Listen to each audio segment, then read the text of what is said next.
Salut à tous, c'est Antoine Moreau. Si vous aimez les voitures, vous êtes au bon endroit. Continuez à regarder cette vidéo, on passe tout de suite au sujet du jour. La principale fonction de l'huile moteur est d'empêcher l'usure des pièces du moteur. Les conducteurs expérimentés savent ce qui se passe si vous conduisez sans huile dans le moteur. Dans les moteurs de voiture, la force de frottement est si élevée que l'absence de lubrification entraîne rapidement le grincement des surfaces de frottement. Un écart microscopique entre les pièces déformées entraîne l'impossibilité pour le moteur de fonctionner. Pourquoi est-il nécessaire de verser de l'huile moteur dans le moteur de la voiture? La fonction de cette substance n'est pas seulement de lubrifier les tourillons du vilebrequin, les cylindres, les pièces du mécanisme de distribution et d'autres parties du moteur. L'huile moteur sert également à évacuer la chaleur et les produits d'usure de la zone de frottement vers le carter du moteur. Prévient la corrosion dans des conditions d'utilisation extérieure sévères.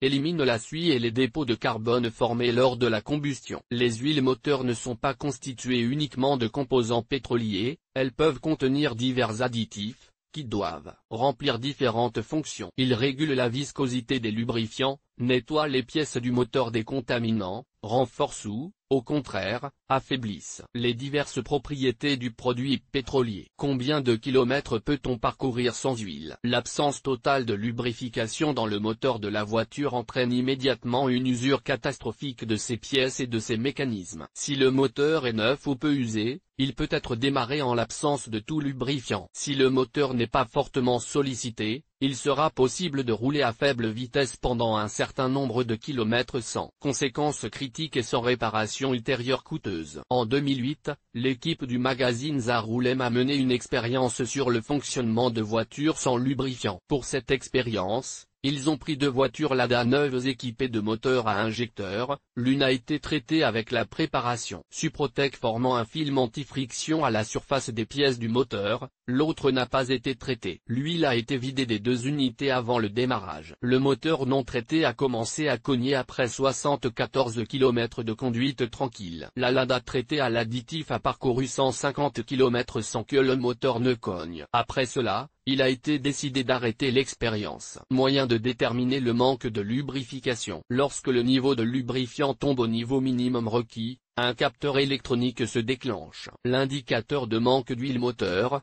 qui ressemble à un bidon d'huile, s'allume sur le tableau de bord. L'ordinateur de bord ou l'écran du système multimédia affiche un message textuel indiquant qu'il faut faire l'appoint de lubrifiant. Le manque de lubrifiant peut être détecté à l'aide de la jauge d'huile, située sous le capot. Lorsque la jauge est retirée, elle présente à son extrémité deux repères correspondant au niveau normal et au niveau minimal du lubrifiant. S'il n'y a pas assez d'huile, il faut faire l'appoint. Particularité du fonctionnement du moteur sans huile. Le problème du manque de lubrifiant ne se manifeste pas avant l'apparition de conséquences critiques. L'apparition de coups et de grincements pendant le fonctionnement du moteur signale l'insuffisance ou l'absence d'huile dans le moteur, et la nécessité d'un arrêt d'urgence. La conduite avec un manque de lubrifiant peut également s'accompagner d'une fumée bleue provenant du tuyau d'échappement ou d'une odeur de gaz d'échappement provenant de sous le capot. Quelles sont les conséquences d'un manque d'huile moteur? Si le moteur n'est pas suffisamment lubrifié, le frottement entre les pièces mobiles du moteur, principalement dans le mécanisme du vilebrequin, augmente considérablement. De ce fait, les pièces s'usent rapidement jusqu'à ce que le vilebrequin se bloque et que le moteur ne puisse plus être sauvé. Parallèlement, les éléments du mécanisme de distribution, sa chaîne d'entraînement, le cas échéant, et la turbine de la suralimentation ou du compresseur,